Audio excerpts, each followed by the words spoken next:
A police department under investigation. Their use of force on suspects appropriate or excessive? That's the question asked for more than 3 years. A community reeling and pushing for change, like this man arrested by Muncie Police in May of 2018 who spoke to us earlier this year. Told me to step out, I stepped out, and they just started pummeling me. You know what I mean? Pretty much just beat me down. 4 Muncie officers now awaiting trial, either accused of excessive force or accused of covering it up. So where does Muncie go from here? The answer is, let's all work together. That's the answer. From a station working for you, this is a WRTV Investigates special, Police Under Investigation.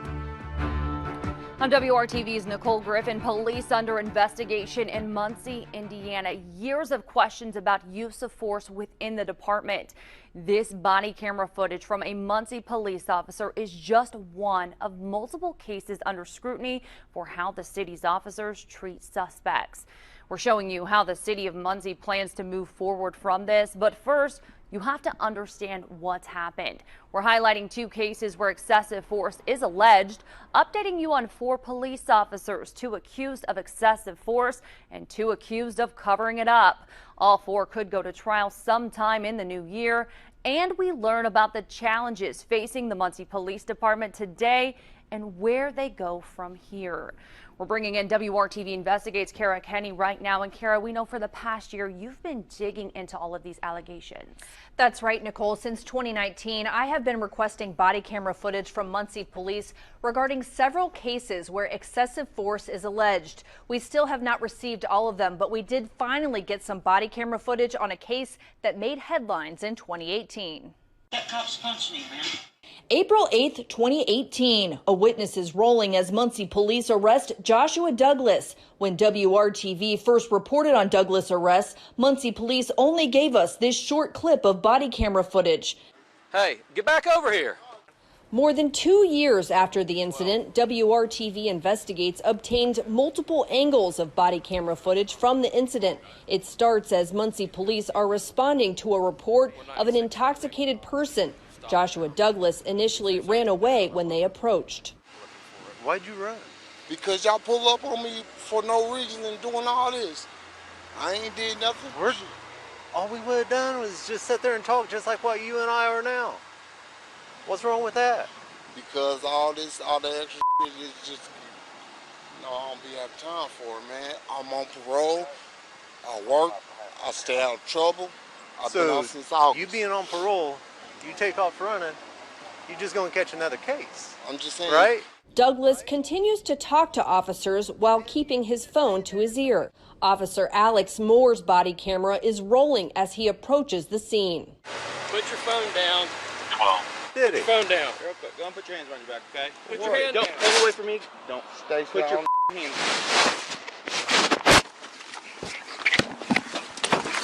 Get on your stomach. You hear me? Get on your stomach. You hear me? You hear me? Get on your stomach.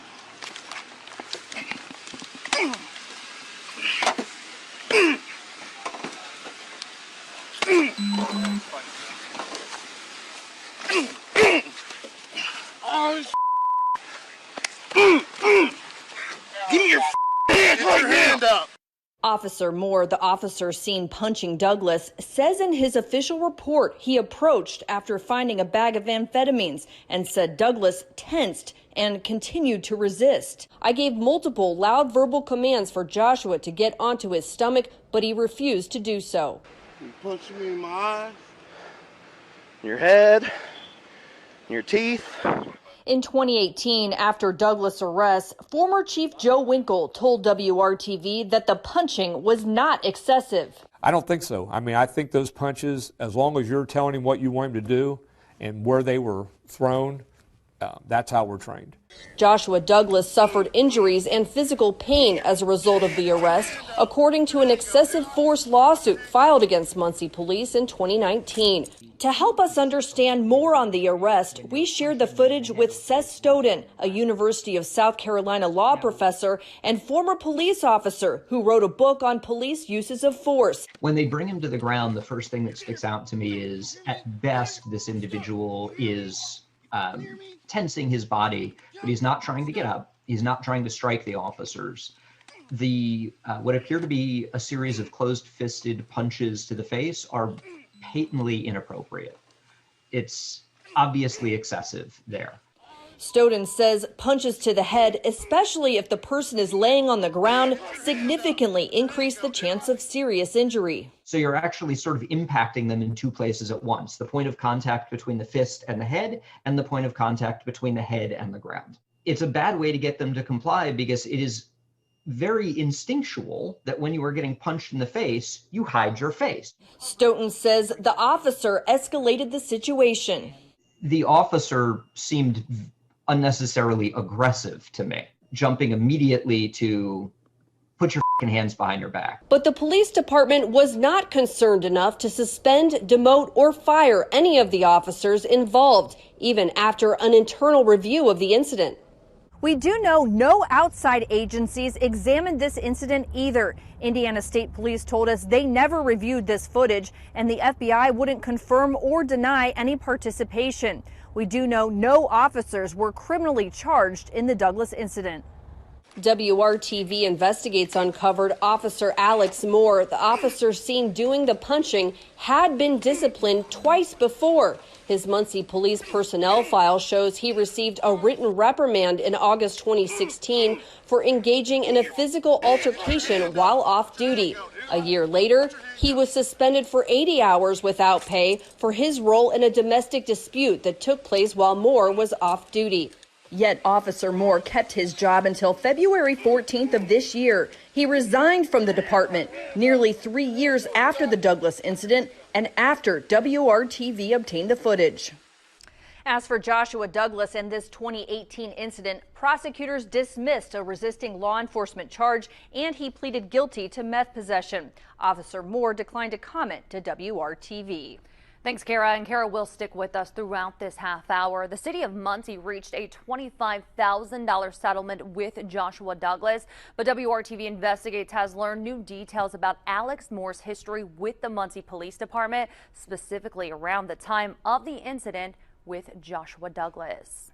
The officer you just saw in that body camera video served as a physical tactics instructor to other officers after the 2018 incident with Josh Douglas.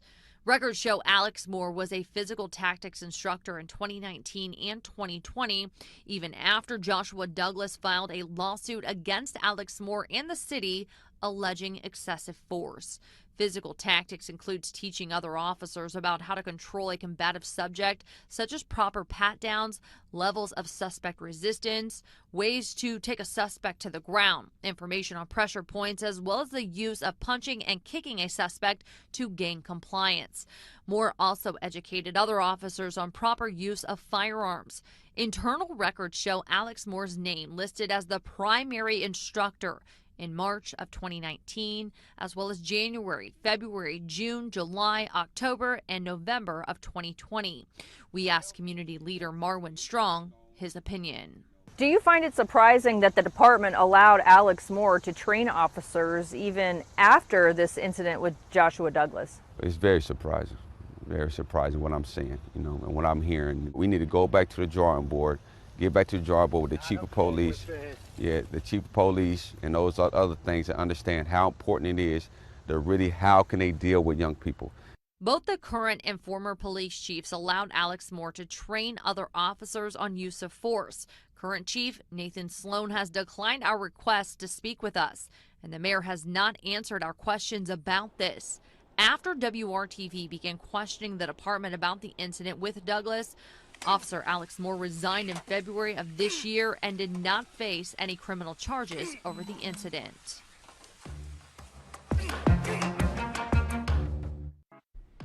In April of this year, a Muncie man shared his story for the first time, saying he was physically assaulted by Muncie police officers in 2018. That man is Manny Montero. Manny spoke to WRTV Investigates in April, which is when federal prosecutors announced they had filed new charges against Muncie police in relation to his case. May 13th, 2018 is a day Manny Montero will never forget. Muncie police pulled him over for a missing headlight. Montero told WRTV Investigates what he says happened next. They told me to step out, and I stepped out, and they just started pummeling me. You know what I mean? Pretty much just beat me down. What's going through your mind while this is happening? Well, I just wanted to see my family, just think about my son. I didn't understand why they were doing it at first, and I didn't understand what was going on. This is a photo taken of Montero's face after he was arrested for resisting law enforcement and improper headlights. Montero went to the hospital and had surgery. A bunch of facial fractures, broken ribs. Yeah, I really can't see too well now, so, you know, they say I got PTSD. I mean, it's definitely changed my life. Montero filed an excessive force lawsuit against the city and named multiple officers, including Chase Winkle, Jeremy Gibson, Corey Posey, and Sergeant Joe Crasia. Federal prosecutors announced in April they would indict those same officers on new charges. Winkle and Gibson were already awaiting a federal trial for using excessive force while making arrests in 2018 and 2019, while Sergeant Crasia was accused of writing false police reports. The new indictment includes what happened to Manny Montero and accuses Winkle and Gibson of striking Montero in the head with their knees and falsifying their reports in the Montero incident. I was scared. I thought I was going to die. I thought they were going to kill me. You know, they said I'd never been that scared before in my life. Man. Montero received a $250,000 settlement check this month from his excessive force lawsuit, but he says it's not enough. Yeah, I just want to see him convicted. Prosecutors dropped charges against Montero from that traffic stop in May 2018. He plans to move out of Muncie and hopes the department makes the changes necessary to prevent excessive force incidents. What do you say to people that say this only happens to bad people? I mean, I thought that too. Are you a bad guy? No, I'm not an angel by any means, but I didn't deserve what happened, and I wasn't doing nothing, you know what I mean? I was taking my brother to the store to get a soda, that's it. You know what I mean? I don't think anybody deserved, you know, to get beat up like that by police.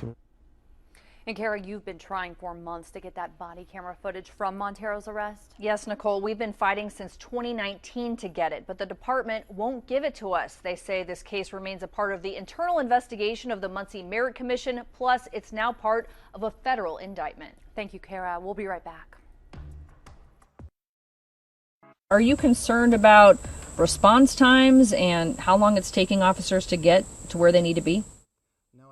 Tough questions for the mayor of Muncie when it comes to protecting the city's residents. WRTV Investigates has been digging into staffing issues at the Muncie Police Department, and we take a look at what our team uncovered. More than 65,000 people live in Muncie. The city can have 110 police officers, but currently only 86 police officers are on the road. Are there enough officers on the road, first of all?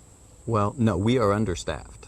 There's no doubt. The city's contract with the police union says the city should have a minimum of 10 regular patrol officers for a 12-hour shift. But there are times the city is not meeting that minimum. Several current and former police officers tell us sometimes the city has only 5 patrol cars for the entire city. Some cars with 2 officers inside, often because a rookie is in training. Other cars have only 1.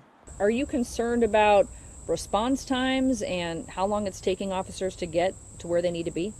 I am worried about the times if we're down to 5. We have 2 deputy chiefs, and both of them and the police chief, Chief Sloan, have been operating in the field to help meet those minimums as best as they can. Is that ideal? No, it is not ideal. I would love to see us get up to where we've got 7 or 8 in each shift operating vehicles. Mayor Dan Ridenauer says the biggest challenge in recruiting and retaining officers is officer pay. Starting pay for Muncie officers is $59,000. Ridenauer says many suburban Indianapolis police departments start at $70,000.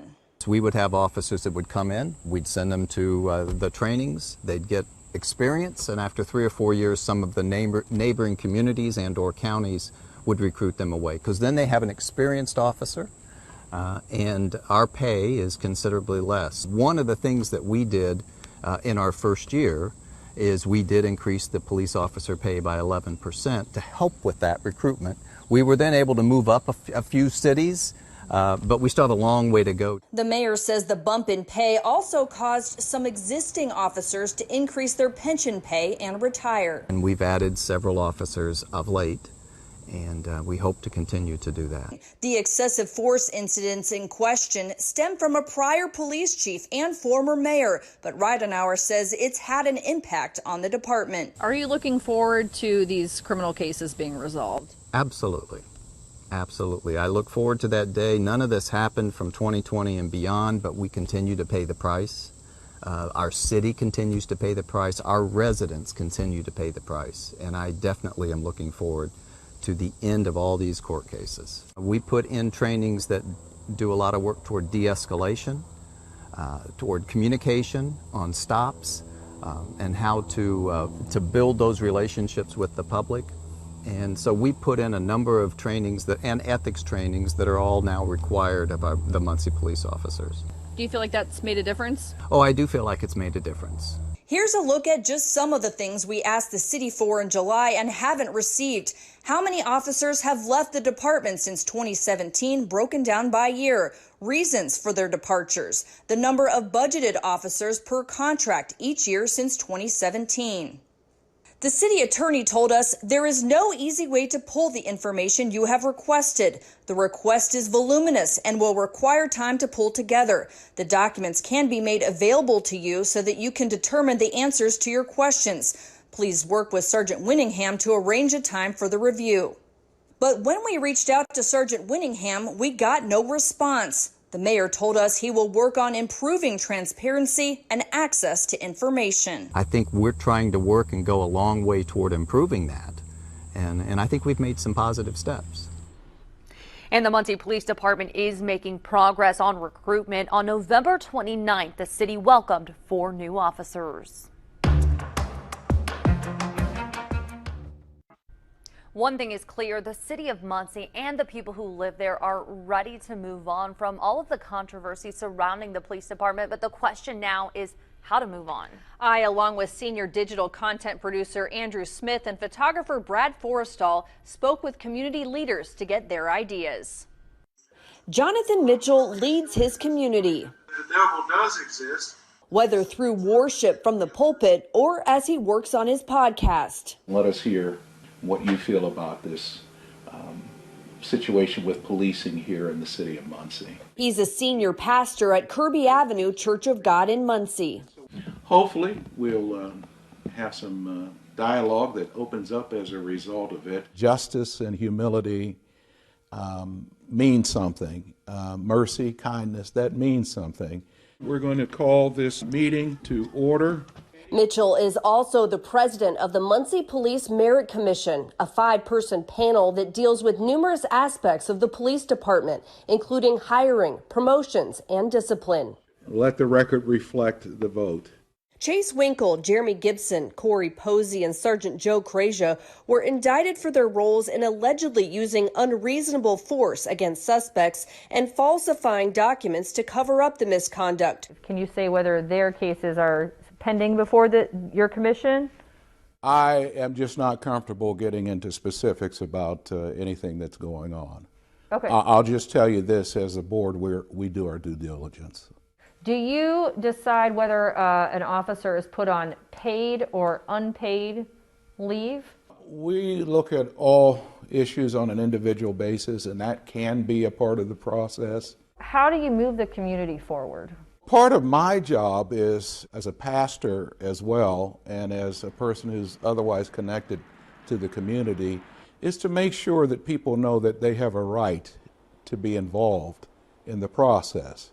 And that means that when we do have our meetings, come to the meetings, ask questions. We invite the public. To be honest with you, very few people attend those meetings, and I really wish more people would. Mitchell says community engagement is the key to getting past this. I think people need to get more involved. I really do. It's our police department. They are accountable to each and every one of us individually and collectively as a city. Community leader Marwin Strong says the city needs to hire more officers from Muncie. And the first thing could do, they could hire more, more minorities. Because the more neighborhoods you go to, you want to build relationships. You want somebody to look like you, understand you, feel like you. You don't want to have somebody coming from a whole nother town and coming to this town, especially in the low income areas. 93% of Muncie PD is white, 7% minorities, compared to the Muncie population, which is 83% white and 17% minorities. Muncie PD is also 93% male, 7% female. We asked the chief and the mayor via email what they're doing to improve diversity on the department, and we're still waiting to hear back. Pastor Jonathan Mitchell's term ends at the end of 2021, and he hopes to leave Muncie in a better place than when he joined the commission 3 years ago. The answer is, let's all work together. That's the answer. To let them know that, we love you, we appreciate what you do. You guys run toward the danger when everybody else is running away. Kara, what happens next with the 4 officers? We know some are facing excessive force charges, others accused of trying to cover it up. Well, Nicole, a federal judge recently agreed to push back the trials. They were supposed to start in January of 2022. It's now unclear when those will begin. I'll continue to follow up on any new developments in this case. Thanks for joining us.